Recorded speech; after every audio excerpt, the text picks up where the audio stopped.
protection des mœurs. C'est important, les enfants nous doivent avoir. Est-ce que les images dont il est question, ce ne sont même pas parfois les enfants, ce sont des grandes personnes qui font partager ces images sur les réseaux sociaux. Faire par étapes, éliminer les enfants, puisque les parents ont joué un rôle néfaste sur le fait que ces enfants puissent voir ces images. Moi, c'est un enfant qui m'a montré l'image là. Irresponsabilité parentale. D'accord. Vous comprenez un peu, c'est une irresponsabilité parentale. L'enfant qui vous a montré, à quel âge? Un enfant peut-être qui a 15 ans, qui a pris le téléphone, ça veut dire, monsieur Galotene, oui, un enfant qui a 15 ans, c'est un garçon. Quelle image? Il m'a montré l'image que je ne vais pas décrire, c'est pas important. Quelle a été votre réaction? Ben, je ne vais rien dire parce que jamais, mieux vaut ne pas s'exprimer quand vous ne serez jamais compris. Donc j'ai laissé les choses telles qu'elles sont. Donc c'est important que quand même que les intellectuels Non, vous savez, on est intellectuel. Hein? Oui. Et honnêtement, moi, il y avait un enfant chez moi, j'ai créé un compte, j'ai un code parental. Quand il est quelque part, je connais. Quand il regarde, je connais. Donc, ça veut dire qu'il y a un code. Si vous pouvez regarder dans votre téléphone, vos enfants, vérifiez. Il y a un code parental qui contrôle effectivement toutes les activités, tous les regards, tout ce dont on pourrait regarder à l'intérieur. Maintenant, pour revenir à la question de la perversion. La perversion, attention, ce n'est pas aussi seulement de condamner ce qui montre. C'est de savoir, en réalité, dans beaucoup de cas, ce sont les personnes qui nous dirigent. Ça veut dire quoi? Ceux qui nous dirigent doivent faire attention. Quand vous êtes devant, on dit comment vous faites vos courses. Vous êtes un homme public. Un homme public est un banc public. C'est important que quand vous êtes devant, que vous puissiez faire très attention pour ne pas pouvoir être dans ces situations-là. Puisque le plus souvent, ce sont des gens mariés, même si on rappelle que c'est leur vie privée. Non, quand même, ils ont, de par des obligations liées à leur mariage, une obligation de fidélité.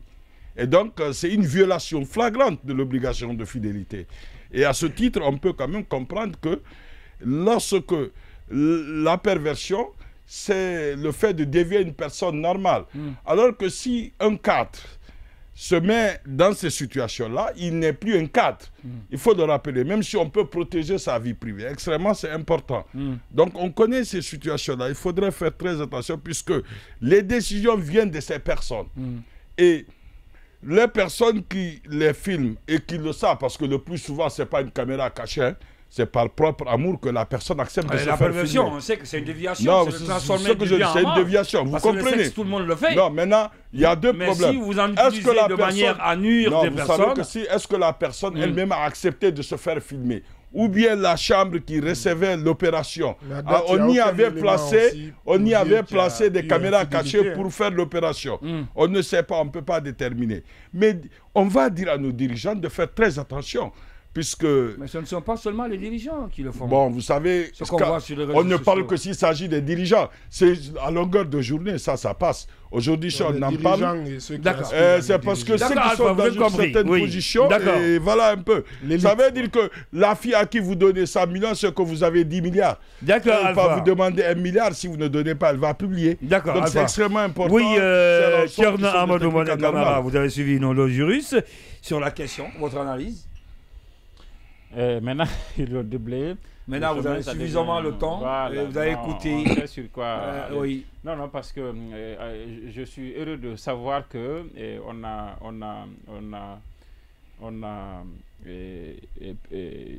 puni. C'est pas facile. C'est lui-même qui disait que c'est pas facile. On comprend que c'est pas facile. On a proscrit le fait de détenir. Il pensait que Baïla ne voulait pas se prononcer sur le sujet parce que c'était un peu... Le législateur, dans la même situation. Le législateur a proscrit le fait de détenir ou de transmettre. Heureusement qu'il n'a pas proscrit d'en parler. Et donc là, je suis rassuré à la lumière de l'analyse de ce que Baïla a expliqué tout à l'heure. C'est pourquoi c'était intéressant de il n'a pas dit de ne pas en parler. C'est pourquoi c'était intéressant de l'écouter d'abord. Mais il y a beaucoup de choses qui autour de cette histoire-là. D'abord, il faut dire que je suis totalement d'accord avec vous sur votre sheet quand vous parlez de la responsabilité des personnes qui sont mises en cause. Mais encore une fois, ça reste d'abord au niveau des accusations. Maintenant, si après il s'avère que oui, ces personnes ont effectivement fait ces choses qu'on leur colle, effectivement, à ce moment, il y a des questions de moralité qu'on peut leur... Et même des questions de justice aussi. Parce qu'on parle de mineurs par-ci, on parle d'ascendance de certains sur d'autres qui... Il y a toutes ces questions qui se posent. Mais le plus fondamental, n'oublions pas, en matière de droit, c'est d'abord la présomption d'innocence. C'est très important. Parce que moi, j'ai vu, et tous ici, peut-être qu'on a vu ces images-là.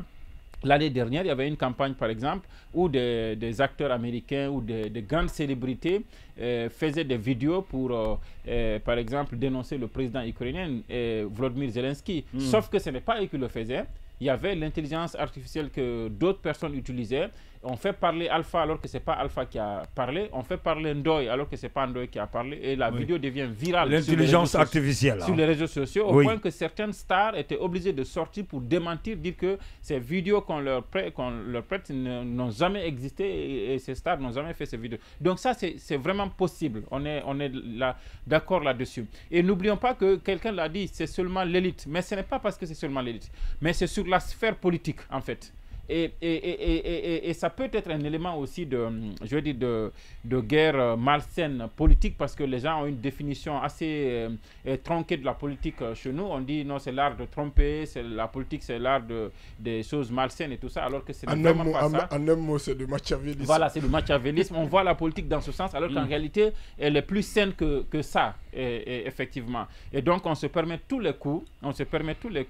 Et il ne faut pas épargner, mettre ça aussi de côté. Il faut prendre en compte tous ces éléments-là en analysant des histoires comme ça, parce que ce n'est pas là une première, hein, quelqu'un l'a dit, et c'est journaliste, c'est homme politique, c'est homme d'affaires. On se souvient encore de cette affaire celle-ci à l'époque était allée jusqu'à la DPJ entre l'actuel conseiller du chef de l'État Thierno Mamadou et l'homme d'affaires KPC. Vous savez, il y avait eu cette histoire de plainte, l'un accusant l'autre de faire sorte de le chanter pour l'existence d'une sextape qui n'aurait pas existé. Il y a ce chantage aussi que les gens font, hein, aussi. Il y en a qui ont le courage de dire je ne prête pas le flanc au chantage, fais ce que tu veux et moi je porte plainte. Et c'est ce courage que KPC avait eu à l'époque. Sinon, pour une personnalité comme lui, dès qu'on vous dit que j'ai une vidéo de vous comme ça, beaucoup tremblent. Mais il a eu ce courage de porter cette affaire au devant. Maintenant, après, on ne sait pas ce qui en a été fait, effectivement. Donc, ça existe depuis longtemps, certes. Et malheureusement, jusque-là, il n'y a eu aucune affaire qui est allée jusqu'au bout où il y a eu une décision. Parce que les décisions de justice, parfois, elles ne sont pas que méchantes, mais elles sont aussi pédagogiques. C'est pour dire que ça ne se répète pas.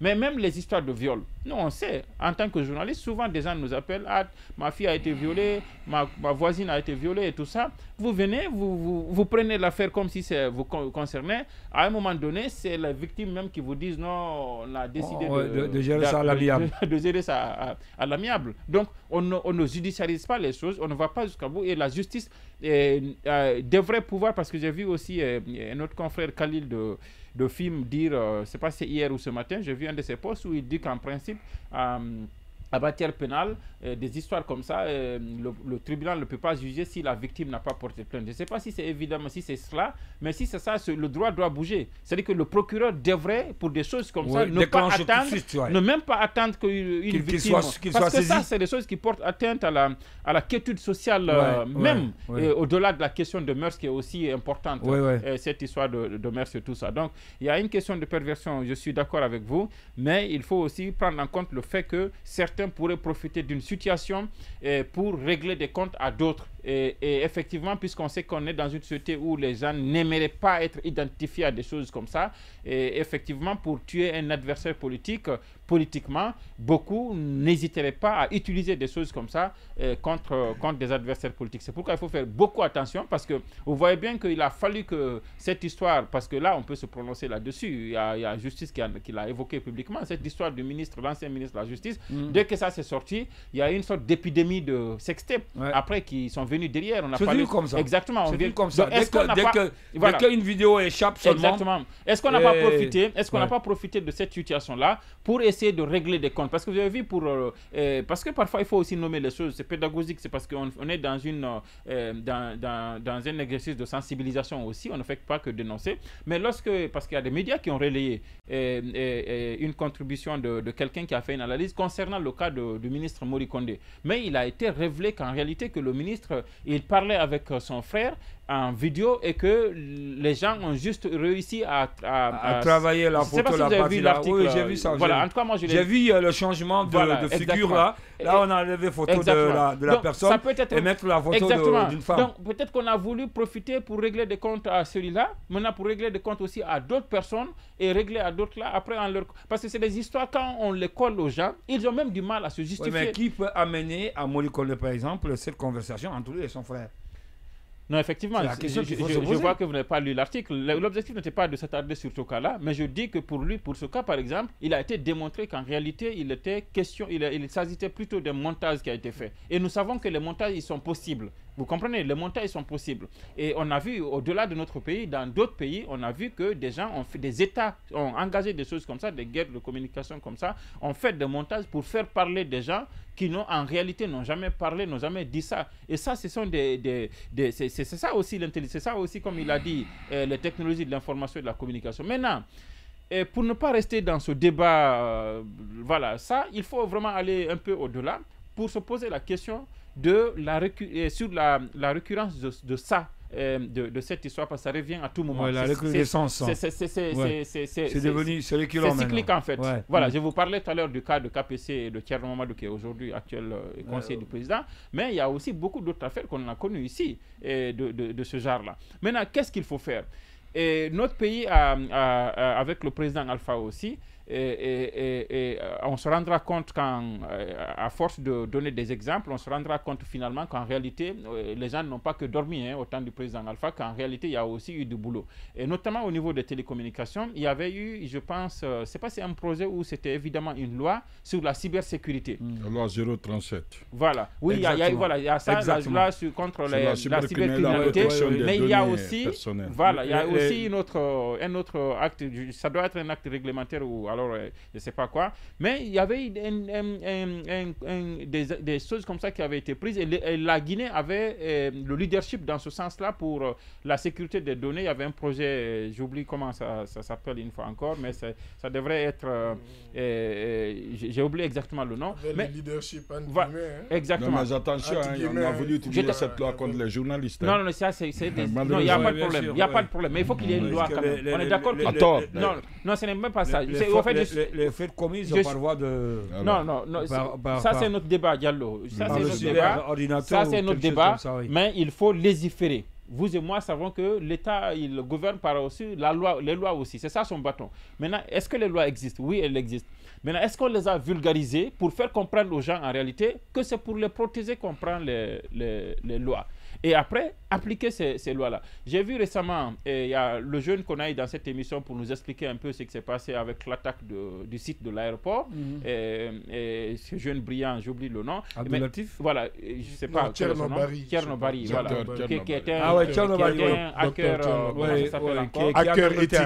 hacker éthique, qui nous a expliqué. Mais vous savez que quelques jours avant ça, il a organisé un forum à Conakry sur la cybersécurité. Avec l'ANSSI même d'ailleurs. Mais qui était là? On n'avait aucun ministre. J'étais là. Aucun responsable. Moi, je n'étais pas là, mais on m'a rapporté. J'étais là. Non, jamais. J'étais là. Il n'était pas là. Non, il était en déplacement. Non, il n'était pas au pays. Mais il n'était pas là. Je vous informe qu'il n'était pas au pays. D'accord, mais il n'était pas là ce jour-là. Et il s'est fait représenter par qui? En tant que chargé de com du ministère. Il a été représenté par le chef de cabinet. Alors, exactement. Donc, c'est une question où on envoie le chef de cabinet. Voilà, c'est pas important. Mais quand il s'agit de la soirée TikTok, là, on se transporte. Là, c'est la présidence qui va à la soirée TikTok. Et il y a une rencontre pour parler de la sécurité. On ne voit pas les gens. Donc, ça veut dire que c'est l'illustration que des questions comme ça, parce qu'on ne parle pas d'argent là-bas, ça n'intéresse pas les gens, alors que c'est fondamental. Ouais, j'étais là. Alors que c'est fondamental. Organisé en collaboration avec ANSSI. ANSSI, c'est l'Agence nationale de sécurité des systèmes d'information. Nous, on nous a donné même l'attaque contre le système informatique de l'aéroport, là, ça a été géré par ANSSI. Exactement. Donc, nous, on a bénéficié d'une formation. Vous savez, par exemple, le plus souvent, ces smartphones-là, le plus souvent, ces smartphones, il y a maintenant de plus en plus... il y a maintenant de plus en plus de smartphones qui n'ont pas de radio. Mais rarement vous avez de smartphones qui n'enregistrent pas. Il y a même des applications pour que dès que quelqu'un vous appelle, vous enregistrez. Bien sûr. Et on nous a dit, mais ce n'est pas faisable. Vous ne pouvez pas le faire. Même en tant que journaliste, quand vous avez un appel avec quelqu'un, vous devez être en mesure de lui dire messieurs, est-ce que je peux enregistrer pour me permettre de bien travailler là-dessus après? Vous le faites, et quand vous travaillez là-dessus, et si ce n'est pas pour des questions d'archives, vous ne devez pas garder ça dans votre après utilisation, vous devez supprimer. Les seuls, parce que là aussi, c'est réglementé. La loi parle des enregistrements que vous pouvez faire. Bien sûr que le journaliste peut enregistrer quelqu'un à son insu, mais il y a des exceptions. Et ça aussi, c'est réglementé et c'est connu. Vous passez par le bureau du procureur pour avoir cette autorisation, vous le faites. Et ça aussi, il y a 3 éléments qui peuvent le justifier. Donc, c'est des choses qui sont là. La loi, par exemple, lorsque c'est une question de sécurité nationale, par exemple, c'est l'un des exemples, et que votre enquête pourrait éviter donc des choses de ce genre-là. Mais toutes ces choses-là, vous avez l'autorisation préalable du procureur. Donc, merci. Permettez-moi, c'est des choses, par exemple, qu'on ne vulgarise pas. Après, on se lance dedans. N'importe qui peut enregistrer n'importe qui. Les gens, il suffit juste que tu les appelles et que ce que tu es en train de dire peut les intéresser 2 jours après. Il tic, il met sur enregistrement. D'autres même qui enregistrent. Je vais enregistrer en cas de cas. En cas de cas, il enregistre. On ne sait jamais. C'est devenu banal. On a banalisé l'enregistrement. Même si ce n'est pas un appel compromettant ou il y a un problème de je vais enregistrer au cas où. Et donc, la loi est très claire. Baila l'a dit. Non seulement le fait d'enregistrer. Pour appuyer ce que vous dites, à un moment donné, moi j'étais à l'époque directeur de la radio Fortin, je me rappelle bien, j'ai discuté avec un commerçant au téléphone sur le prix parce qu'il voulait me donner un marché de publicité pour que je passe ça à la radio. Après, on a discuté sur un prix, on a fixé un prix. Arrivé là-bas, sur sa place, je me rappelais plus quoi. J'ai dit non, c'est tel. Il me dit non, c'est tel. Il a insisté. J'ai dit non, c'est tel. Il dit non, c'est tel. Alors, quand j'ai voulu insister, il dit non, pourtant, si vous voulez, je peux vous même faire écouter la conversation que nous avons eue. Il avait enregistré. Il avait enregistré, effectivement. Quand il m'a dit ça. Pour lui, c'est normal. Pour lui, c'est normal, justement. Quand il m'a dit ça, bon, en ce moment, moi aussi, j'étais naïf, il faut le connaître. Non, je conclue, Diallo, rapidement. Je conclue, s'il te plaît. C'est que je suis en train de dire, parce que pour revenir, comme l'a dit l'autre là, pour revenir dans la salle, une fois encore, pour ces vidéos-là, moi je pense qu'il faut faire beaucoup attention. C'est possible que les choses soient vraies, hein, c'est qu'on dit, il y en a même pour des cas pour lesquels il n'y a même pas de discussion, il y a des gens même qui ont fait des aveux, mais on profite souvent de situations comme ça pour aussi salir d'autres personnes, et c'est criminel. Et c'est criminel. Et l'État doit être là en tant que protecteur pour tout le monde. L'État ne doit pas se réjouir de ça. Heureusement que la justice s'en est saisie. Heureusement que le PROSEM en a fait son problème. Et heureusement que même certaines réactions, certains internautes sur Facebook là, au-delà des adversités qu'ils ont avec certains acteurs qui sont cités dans ces choses-là, sont lucides et disent que ce n'est pas des choses qui sont normales. Maintenant, il faut quand même dire qu'il ne faut pas accorder du crédit à tout, et une fois encore, il faut faire bon usage des réseaux sociaux, et il faut être responsable aussi. Au Maroc aussi, un boutiquier me l'a fait, mais ça j'avais compris, c'était pour des questions de sécurité. On m'a donné un billet à l'aéroport, j'ai fait échange, c'était un peu déchiré. Comme on est habitué en Guinée, quand on vous donne un billet déchiré, tu le tournes. Je suis revenu dans la boutique là, parce que j'avais fait des articles là pour dire non, c'est vous qui m'avez donné ça. Il dit non, c'est pas ici. J'ai insisté, il dit non, c'est pas ici. J'ai insisté, il dit non, je vais vous faire regarder la vidéo parce que tout est filmé. Bon, ça se comprend. Allez-y. Bon, en fait, généralement, il y a des jurisprudences très constantes qui rappellent que normalement, il ne vous est pas interdit d'enregistrer quelqu'un. Par contre, vous ne pouvez pas vous en prévaloir pour un moyen de preuve si vous êtes en matière civile. C'est-à-dire que quand votre téléphone, il y a des téléphones qui permettent même des enregistrements directs. C'est-à-dire des communications qui sont considérées comme normales.